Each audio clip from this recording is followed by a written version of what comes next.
professors were brought in from the most upper-class colleges in the United States, such as Harvard, Yale, Carnegie, Berkeley, MIT, who constantly work with the United States Department of Defense, and MIT certainly does it more than others, the Rockefeller University, and so on. General Motors acquired Hughes Aircraft Company, plus its technology, and their vice president of the research laboratories, Robert Frosch, took part along with Joseph Glass, the director, vice president, and general manager of the fluorochemical division at DuPont, the world's second largest chemical corporation that also works with the military. There are many other notables, including John McLucas and former U.S. Secretary of the Air Force. On page 59 of the report, Hughes patented his way is listed amongst other options. The patent is to use aircraft to maintain a cloud of dust in the low stratosphere to reflect sunlight. Page 59 also states, geoengineering options appear technically feasible in terms of cooling effects and costs on the basis of currently available preliminary information. This is back in the early 90s, folks. On page 44 and 60, they expressed their delight at such low cost. They actually have it broken down when you actually go into that, the links I'll give you from the government, at so much per ton. Which I'm sure the military, who don't mind spending billions in a single plane, could also share. By the way, they're using military jets. They decided eventually to change to military jets because when you force these metallic particles through the exhaust systems of jets, they tend to wear it out like a sandblaster would do. So they have to be special inside. Obviously, the titanium or some kind of carbide inside of it to stop it getting worn away as the stuff is blasted through. Perhaps one of the surprises of the analysis is the relatively low cost at which some of the geoengineering options might be implemented. On page 454 of the 1992 Global Geoengineering Report, they go into the costs of chemtrailing with Hughes-type technology. If a dust distribution mission requires the equivalent of a 500-mile flight, about 1.5 hours, the delivery cost for dust is $500 per ton. And ignoring the difference between the English and metric tons, a cost of 0.50 kilograms of dust. If 1010 kilogram must be delivered each 83 days, that's what they figured on, provided dust falls out at the same rate as soot, 5 times more than the 1987 total ton miles will be required. So they actually had figures in 87 as to what they were going to use on the public, but they started doing this about 94 instead up to 98. The question of whether dedicated aircraft could fly longer distances at the same effective rate should be investigated, so they decided to use the air forces for it. On page 459, the conflict of interest, so-called experts recommended going ahead with geoengineering as soon as possible. That was 92. And that the governments of the world can simply reduce as much CO2 as they care to pay for. So they're going to go ahead with this as soon as possible. And they said they could do it within 2 years. Cloud stimulation by provision of cloud condensation nuclei appears to be a feasible and low-cost option capable of being used to mitigate any quantity of CO2 equivalent per year. These possibilities appear feasible, economical, and capable of mitigating the effect of as much CO2 equivalent per year as we care to pay for. Lifting dust or soot to the tropopause or the low stratosphere with aircraft may be limited at low cost to the mitigation of 8 to 80 GT CO2 equivalent per year. Such systems could probably be put into full effect within a year or two of a decision to do so. And mitigation effects would begin immediately. Because the dust falls out naturally, if the delivery of dust were stopped, mitigation effects would cease within about 6 months for dust or soot delivered to the tropopause, and within a couple of years for dust delivered to the mid-stratosphere.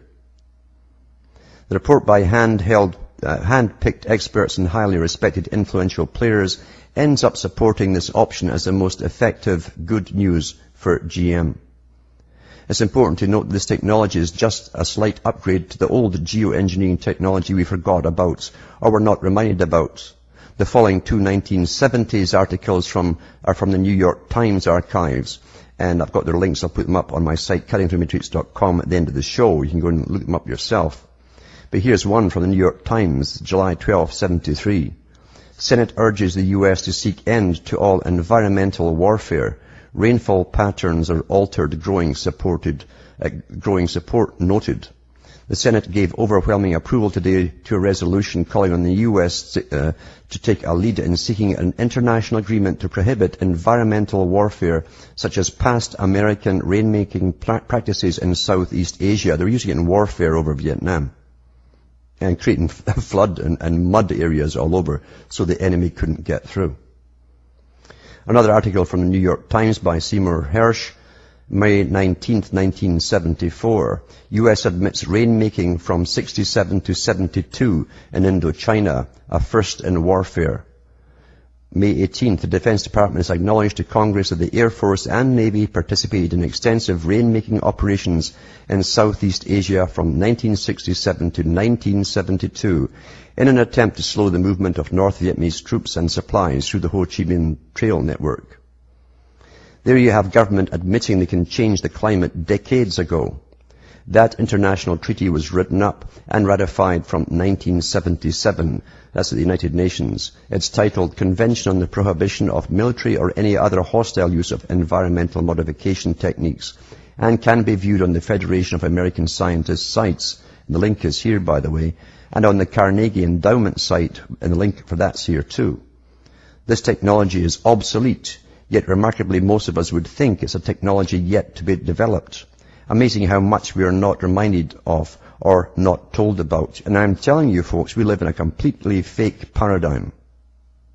That's what the media, the general media, is there for. What the media does is show you the side effects of policy implementations. Oh, look at that. Oh, isn't it terrible what they've done here? Oh, the cost of this, blah, blah, blah. That's what they give us, the side effects, the fallout, not the causes. Every day we get from media that it's normal for horrible things to happen to countries predominantly made up of brown or black people, and we don't bat an eyelid even if the pain is inflicted from a Western nation.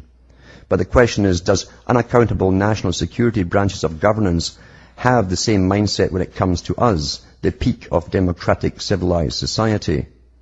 The UK, USA, France, Canada, and so on. Fortunately, there's an answer to that question, as briefly mentioned by the third largest newspaper in the UK, The Guardian. This is from the 21st of April 2002. A government report just released provides for the first time a comprehensive official history of Britain's biological weapons trials between 1940 and 1979. It's still classified after 79, folks. So this is what they have declassified. Many of these tests involve releasing potentially dangerous chemicals and microorganisms, that's bacteria and viruses, over vast swaths of the population without the public being told. That was all over Britain. The test carried out by government scientists at Porton Down, this is what it says. The report reveals that military personnel were briefed to tell any inquisitive inquirer that the trials were part of research projects into weather and air pollution. That was from 1940 to 1979. One chapter of the report, The Fluorescent Particle Trials, reveals how between 1955 and 1963, planes flew from northeast England to the tip of Cornwall along the south end and west coast, dropping huge amounts of zinc, cadmium, highly carcinogenic by the way, sulfide, on the population. The chemical drifted miles inland, its fluorescence allowing the spread to be monitored. Cadmium is recognized as a cause of lung cancer and during the Second World War was considered by the Allies as a chemical weapon. In another, this is what they do. This is what your own, them, your own them, as opposed to others them. This is what your own them does to you. In another chapter, Large Area Coverage Trials, the Ministry of Defense describes how between 1961 and 68, more than 1 million people along the south coast of England from Torquay to the New Forest were exposed to a bacteria, including E. coli and Bacillus globigi, which mimics anthrax. These releases came from a military ship. And I've put that out before. They did the same off Norwich. And then they tested the whole population who hadn't a clue. And all the doctors were in it through the National Health Service, collecting the data for the government.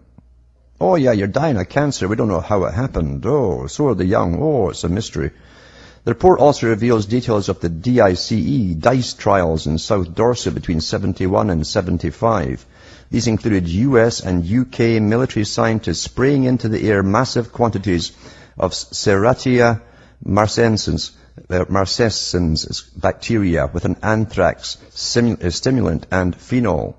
Some families in areas which bore the brunt of the secret tests are convinced the experiments led to their children suffering from birth defects, multiple birth defects, physical handicaps and learning difficulties. The report also confirms the use of anthrax and other deadly germs on tests aboard ships in the Caribbean and off the Scottish coast during the 1950s.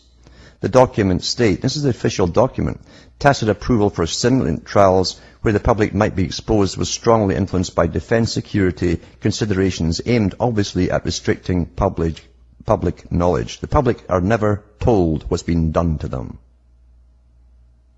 You have never been in any democracy, folks. You've been in a never land.